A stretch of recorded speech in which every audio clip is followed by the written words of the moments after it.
perkara Hadratus Syekh dinobatkan sebagai wali peletak labinah, peletak batu pertama kemerdekaan Indonesia itu oleh wartawan Timur Tengah. Jadi Asad Syihab itu wartawan yang hadir mewawancarai khusus kepada beliau siapa-siapa. Karena, nah ini maaf, jangan ada yang tersinggung dulu. Karena beliau ini sebelumnya di Makkah itu interaksi dengan orang-orang hebat, pejuang-pejuang hebat, utamanya dari Yaman. Menang dhisik loh. Termasuk Syekh Habib Zaini Dahlan. Ngumpul-ngumpul membicarakan itu. Terus maaf ya, Hadratus Syekh itu masih muda teko. Lah iki Hasyim. Coba. Jadi Hadratus Syekh itu waktu masih muda diamanati oleh kelompok-kelompok habaib yang beliau kenal zaman itu. Kemudian berkonsultasi termasuk ke Kiai Khalil dan seterusnya. Makanya sampean lihat, mohon maaf, ini ada zuriyahnya, yang nasabnya ke Hadratur Rasul lewat Joko Tingkir. Coba itu lewat siapa? Kayaknya ada nama Ba'alawinya lah. Lihat di bukunya Asad ya. Mulai menangis. Saya tidak membicarakan nasabnya putus dan tidak. Saya hanya membicarakan jasanya. Karena itu mohon maaf, ada semacam job deskripsi antara Hadratus Syekh sebagai seorang alim, seorang kiai, dengan Habib Utsman bin Yahya yang dihabisi itu. Hadratus Syekh bergerak di luar, sedangkan Habib Utsman bin Yahya Ba'alawi bergerak di dalam. Bedanya ketika Belanda menganugerahi bintang, itu ditulis di media, disebutkan Habib Utsman bin Yahya Ba'alawi itu mendapat anugerah bintang dari Belanda. Sekarang saya tanya, apakah Hadratus Syekh juga tidak dianugerahi bintang? Dia dianugerahi. Hanya saja karena jiwa sufistiknya ini tinggi, maka beliau menolak secara halus. Dan menolaknya beliau dianugerahi bintang oleh Belanda ini pernah saya tulis di majalah Tebuireng, mungkin edisi pertama kedua. Judulnya Menolak Bintang. Karena waktu itu musim P3, aku dikritiki wong-wong dianggap menolak bintang itu menolak P3, kabarnya bintang tuh. Aku jeleng kok, aku dibully. Sesungguhnya saya tulis tadi itu. Jiwa sufistik beliau. Dihargai Belanda, dikasih anugerah bintang itu enggak mau menolak. Karena itu maka nyuwun saya perjuangan Hadratus Syekh itu lintas apa-apa dengan siapa, yang penting punya gerakan yang bagus, menyusun maaf karena hasutan tertentu menganggap ini pengkhianatan Habib, pengkhianatan sampai Soekarno itu termakan ingin membubarkan, ingin mengusir Ba'alawi. Dan mohon maaf sekali lagi, yang mencegah adalah Hadratus Syekh. Alasan beliau kepada Soekarno kenapa nggak boleh mengusir Ba'alawi, lihtiyajina min ulumihim, karena negeri ini sangat butuh ilmu mereka banyak mengajar di Indonesia, negeri ini butuh gitu. Salah satunya lahirlah kitab Sulamut Taufik yang dikaji di pondok-pondok termasuk Tebuireng yang disarahi oleh Syekh Nawawi Banten. Jadi mohon maaf, saya hanya melihat kebaikan orang saja. Aku mau melihat elek ini. Seperti Hadratus Syekh yang pandai Assalamualaikum warahmatullahi wabarakatuh. Sahabat Akang Sepuh Channel, sahabat petani kampung yang berbahagia. Alhamdulillah pada malam hari ini kita masih diberikan kesempatan, masih diberikan kesehatan untuk bisa bersilaturahmi, untuk bisa saling bertatapan walaupun hanya sekedar dalam siaran. Baiklah sahabat Akang Sepuh Channel, sahabat petani kampung yang berbahagia. Pada kali ini saya akan mencoba mereaksi, akan mencoba menanggapi dari pernyataannya seorang kiai, yang mana akhir-akhir ini sedang viral. Perihalnya kiai ini di acara Muktamar Ponpes Tebu Ireng ya, kalau nggak salah Muktamar Ponpes Tebu Ireng, ada suatu pernyataan yang amat menggelitik bagi kami. Perihalnya, selain daripada memang apa yang dijelaskan beliau tidak ada keterkaitan dengan nasab, akan tetapi apa yang disampaikan oleh beliau ini sangatlah keliru menurut kami. Kenanya apa? Konteksnya seperti ini.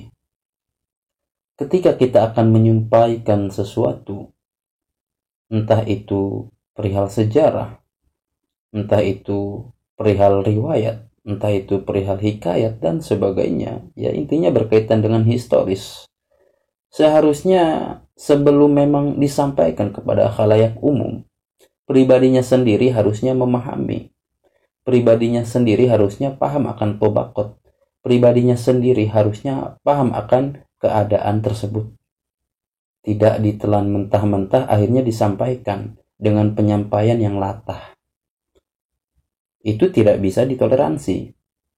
Kenapa? Apa yang disampaikan oleh beliau seolah beliau itu paham, seolah beliau itu tahu akan kejadiannya, seolah beliau itu paling tahu akan sejarah perihal Mbah Hasyim Asy'ari. Padahal ketika kita melihat poin-poin yang disampaikannya, ini sangatlah keliru. Sangatlah keliru, sangat bertentangan dengan apa yang memang kita ketahui. Baik itu dari kitab-kitab yang tertulis, yang menyatakan sejarah demikian, atau kesaksian hidup yang lain, atau apapun itu. Ya silahkan saja. Semisal kiai ini menyampaikan perihal pertemuan Mbah Hasyim Asy'ari dengan Sayyid Ahmad Zaini Dahlan. Ini kan konyol gitu. Kita melihat daripada tobakot pun ya nggak nyambung sekali. Kenapa saya katakan nggak nyambung? Yang Mbah Hasyim Asy'ari dengan Sayyid Ahmad Zaini Dahlan itu kapan bertemunya? Walaupun dikatakan olehnya itu Mbah Hasyim Asy'ari masih kecil. Nah, sedangkan yang kita tahu Mbah Hasyim Asy'ari ke Mekkahnya itu ketika beliau berusia berapa ya? 21 tahun kalau nggak salah ya. Berusia 21 tahun. Yakni pada tahun 1892 itu perdana beliau ke Mekah. Perdana ya. Itu pun ya sehabis menimba ilmu di pesantren Jawa ini, baru beliau ke Mekah untuk pertama kalinya pada tahun 1892. Dan menurut sejarah yang kami baca pada tahun 1893 itu beliau kedua kalinya ke Mekah. Nah, sedangkan Sayyid Ahmad Zaini Dahlan beliau wafat pada tahun 1886 Masehi. Nah, lantas itu sejarah dari mana? Kapan pertemuannya antara Mbah Hasyim Asy'ari dengan Sayyid Ahmad Zaini Dahlan? Sedangkan Sayyid Ahmad Zaini Dahlan setahu kami beliau lahir pada tahun 1816 Masehi sampai wafatnya 1886 Masehi. Nah, sedangkan Mbah Hasyim Asy'ari lahirnya pada tahun Masehinya 1871 dan beliau wafat pada tahun 1947 Masehi. Nah, perihal pertemuan itu, Mbah Hasyim Asy'ari ketika ke Mekah perdananya pun pada tahun 1892. Sedangkan Sayyid Ahmad Zaini Dahlan itu sudah wafat pada tahun 1886. Coba bayangkan sama sahabat-sahabat sekalian. Ini kan nggak masuk akal. Ini kan nggak logis gitu. Ini kan lucu. Makanya ketika menyampaikan pendapat, suatu pernyataan harusnya dipertimbangkan, dikaji ulang. Wah, saya ini mau menyampaikan ke khalayak umum ini. Harusnya saya kaji ulang dulu. Masuk akal nggak nih? Lihat kurun, lihat tobakot. Oh, Sayyid Ahmad Zaini Dahlan wafatnya aja 1886. Sedangkan Mbah Hasyim Asy'ari ke Mekah perdananya itu pada tahun 1892 Masehi. Ini gimana gitu? Ya walaupun ketika kita dihitung pada kurun pas wafatnya taruhlah Sayyid Ahmad Zaini Dahlan wafat pada tahun 1886. Mbah Hasyim Asy'ari lahir 1871. Coba kita dikurang itu berapa? 15 tahun ya. Oke lah, 15 tahun. Yang katanya kata kiai ini Mbah Hasyim Asy'ari masih muda dulu. Umur 15 tahun berarti. Nah, berarti ada sejarah lain yang menyebutkan bahwasanya Mbah Hasyim Asy'ari pertama ke Mekah itu pada tahun 1886.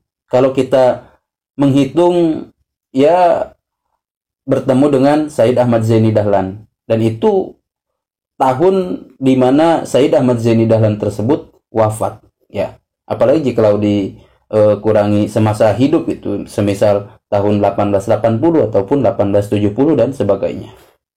Ini kan gak masuk akal ya. Jadi ketika menyampaikan sesuatu yang amat ini sangat penting, pastinya dikenang apalagi oleh orang awam, dijadikan pegangan lah ini, padahal ini sangat keliru gitu. Terus kemudian mengait-ngaitkan ini bukan perihal nasab, bahkan tetapi kita jasanya.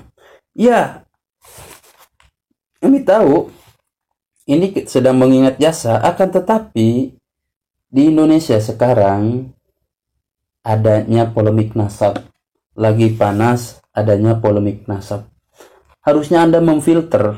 Ya, walaupun Anda sejujurnya dalam secara zahir menyatakan ini bukan perihal nasab, akan tetapi melihat jasa. Jikalau Anda menyatakan jasa, banyak perbandingan yang lain dengan jasa-jasa.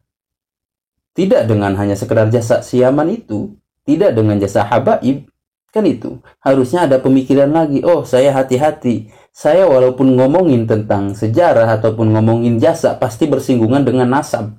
Karenanya apa? Nasab ba'alwi, nasab habaib ba'alwi sedang dipermasalahkan di Indonesia ini. Nah, kalau demikian, silahkan. Akan tetapi dengan penyampaian yang baik dan hasil pengkajian ulang, bukan sembrono dalam menyampaikan sejarah. Ini kan nggak logis, ini nggak masuk akal sama sekali, nggak bisa diterima oleh kita. Pertemuan Sayyid Ahmad Zaini Dahlan dengan Mbah Hasyim Asy'ari itu ya tidak bisa ditoleransi, sangat jauh sekali kan kurunnya gitu. Lucu, apalagi ada cerita-cerita yang sangat ngawur sekali. Jadi kalau dibawakan katanya ini dibawakan oleh siapa? As'ad Sahab. Perihal pertemuan Sayyid Ahmad Zaini Dahlan dengan Mbah Hasyim Asy'ari dan Habib-habib lain. Pak Kiai, As'ad Sahab ini beliau lahir pun abad ke-20. Ya taruh abad ke-19 atau abad ke-20 ya. Yakni 1910 lahir. Bahkan beliau enggak tahu perihal Sayyid Ahmad Zaini Dahlan itu seperti apa gitu kan. Enggak tahu. Enggak pernah bertemu langsung ya. Bagaimana bertemu langsung? Mbah Hasyim Asy'ari-nya aja enggak pernah bertemu langsung dengan beliau, karena Mbah Hasyim Asy'ari ke Mekahnya pada tahun 1892, sedangkan Sayyid Ahmad Zaini Dahlan wafat pada tahun 1886. Nah, kemudian ya berita tersebut katanya disampaikan oleh As'ad Sahab. Ini enggak logis juga. Artinya ya betul kalau diomongkan As'ad Sahab itu seorang wartawan yang mana pro pemerintah katanya kan. Ya oke, yang kita pernah baca ya demikian kan. Tetapi pertimbangan juga dengan pada tahunnya, walaupun enggak dekat ya, jaraknya enggak jauh-jauh banget lah, supaya juga kita bisa mentolerir dikit lah. Oh, masuk akal juga ya. Kan tetapi ini ya tidaklah masuk akal. Seperti itu. Dan juga ketika menyampaikan, beliau pun kayaknya kurang pede. Ya, penyebab kurang pede kan karena kurangnya pengetahuan, kurangnya literasi. Akhirnya sepotong-sepotong ngejelasin ini ke yang ini, ke yang ini. Akhirnya kan ngawur. Jangan salahkan ya netizen ini ketika mengkritik Anda, karena Andanya sudah ngawur duluan.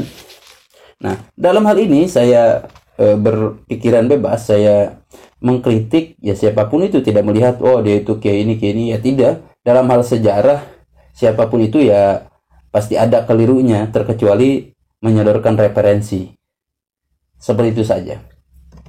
Nah, kemudian yang katanya Mbah Hasyim Asy'ari dengan Habib Utsman, ada job deskripsi Mbah Hasyim Asy'ari di luar, Habib Utsman di dalam.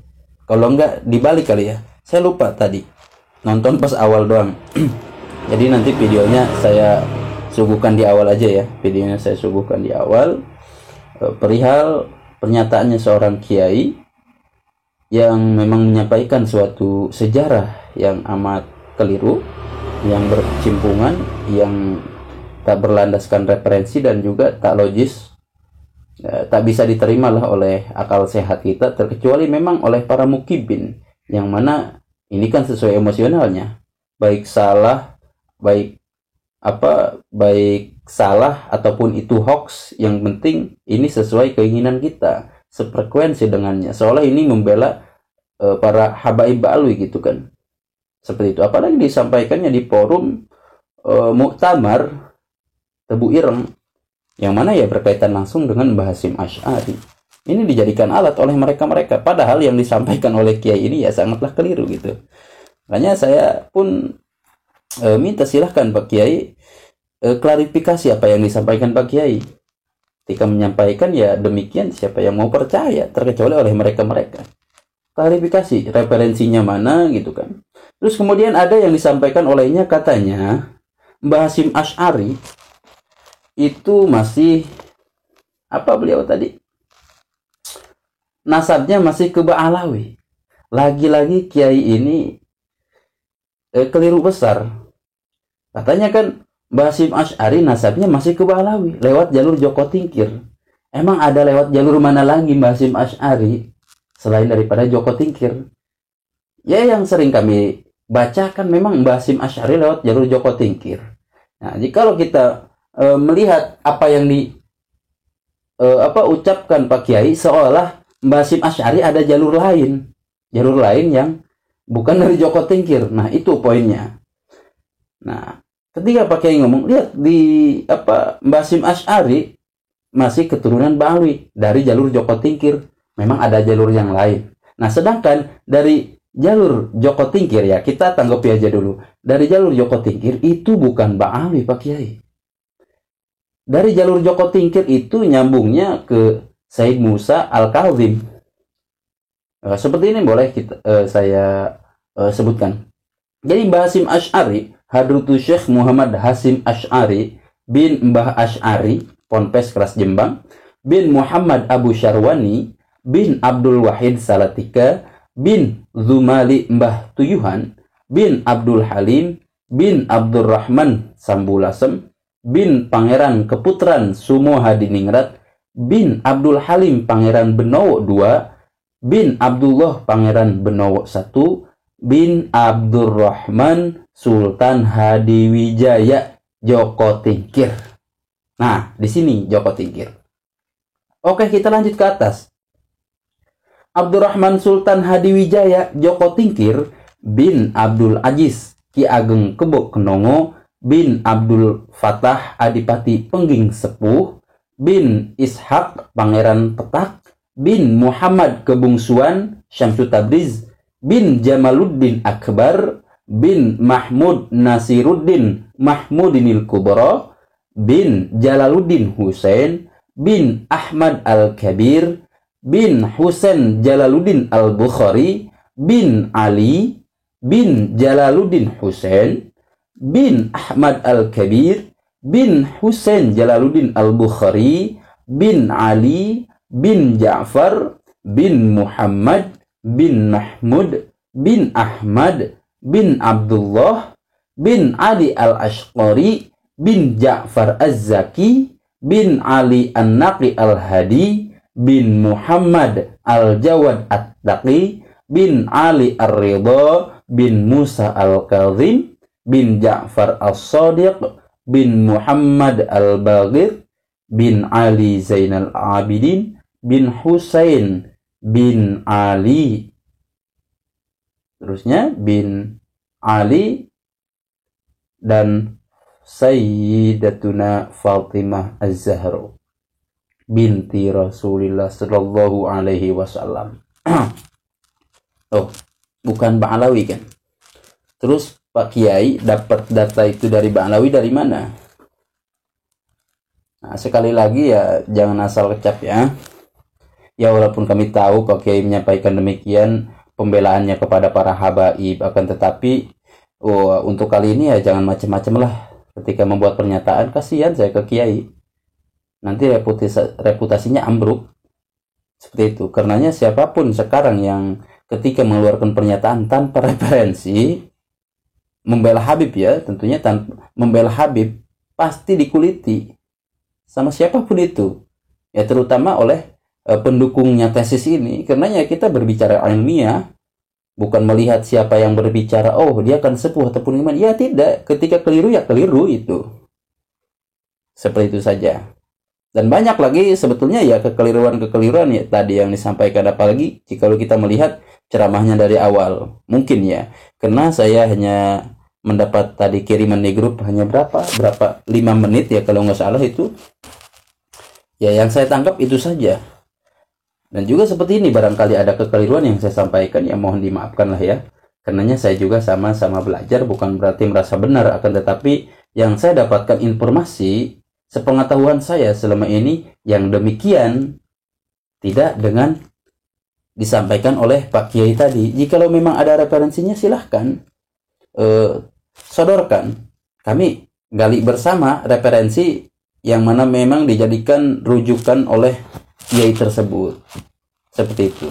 Saya pun heran, apa misinya Kiai ini tiba-tiba berbicara demikian di forum besar Muktamar Ponpes Tebu Ireng Jombang. Ini kan lucu gitu ya. Apa di benaknya? Jadi pesan kami, ketika kita mau menyampaikan suatu pernyataan apalagi di forum besar, harusnya dengan ilmu, harusnya dikaji lagi, harusnya dengan pertimbangan yang matang, bukan hanya sesuai emosionalnya saja. Tidak demikian. Jikalau kita melihat jasa-jasa, apakah kau melupakan jasa ulama Nusantara paling banyak di Nusantara ini dibanding dengan mereka orang Yaman itu? Ya, kan nggak mikir. Ada kata-kata darinya, Presiden Soekarno mau mengusir Habib, kemudian dicegah oleh Mbah Hasyim Asy'ari. Ini kan nggak logis juga.